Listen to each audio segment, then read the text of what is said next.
My question, is Russia today a threat? Are we... Is it a TV station or the... well, both, but there's Russia Today. They opened a massive office in London, and are we in danger of having an alternative reality created in the minds of British people?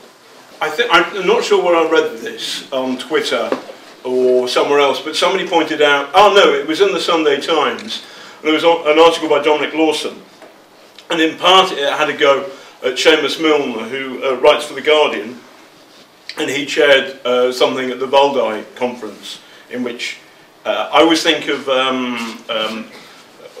there were various lickspittles who said nice things about the various communist dictators in Eastern Europe. And Robert Maxwell was a dreadful figure who once interviewed Ceausescu with, Mr. Ceausescu, you've been President of Romania now for 17 years, a fact for which we warmly congratulate you. What is the secret of your success?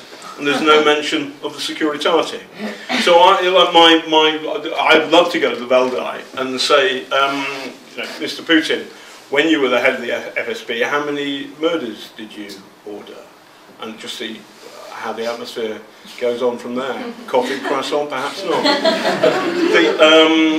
But anyway, in this article, it's a very good article by Dominic Lawson in the Sunday Times, it says that he phoned up Ofcom, the British broadcasting thingy, what's it, and said, are you, do you apply your rule book to Russia Today in the way that you apply it to the BBC?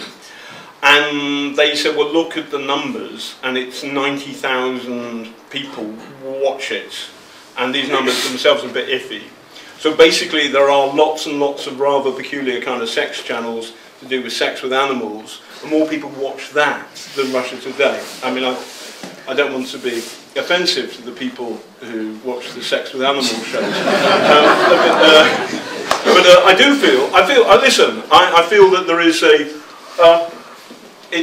I feel that if you're a journalist, and if you care about facts, and in a sense, in a weird way, I care about history too, even though I was, to get into North Korea, I pretended to be a history professor. There's a kind of sad personal odyssey going on there, because I quite like to be a history professor. But no one will let me, never mind. I got away with it in Pyongyang. But you should care about the truth. And some of the stuff that Russia Today says it really is dreadful and dangerous and wrong. And a good thing, for example, about, I mean, the Ukrainians got a right to vote whoever they wanted to vote for, but essentially there were lots and lots and lots of Jewish MPs, and the far-right parties did dreadfully, dreadfully badly.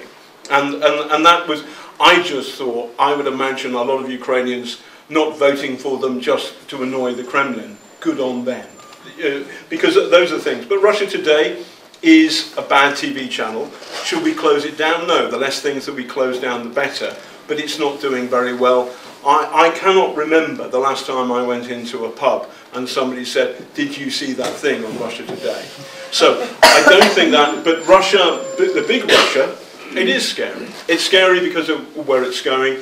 It's scary because I'm not saying I don't think that Putin is like Hitler, but there are times when he's reminding me of Milosevic, that he was smart and clever, but there's a moment he's jumped on the nationalist tiger, and where's that going to get him? Now, where do you go with that once you do that? So you've invaded, you know, you've got your Chechnya, you've done your Georgia, now you've done Ukraine. So the point is that does that create a hunger in the tiger? I mean, rather than say to these people, actually, we can, you know, to your own constituency, we can get on okay. It's annoying that the Ukrainians have done this, but we can get, you know, and we'll sort things out. He's not saying that. He's not arguing with his own side. He's stirring his own side up. And this divorce between what the Ukrainians and what the Europeans think about what's happening in the Ukraine and what the Russians think about happening in the Ukraine, that's really scary. And the reason that's there is because there is only one source of information, and it's directed and written by the Kremlin. And trying to get some alternative voices going or whatever, it's very, very difficult. So it is scary.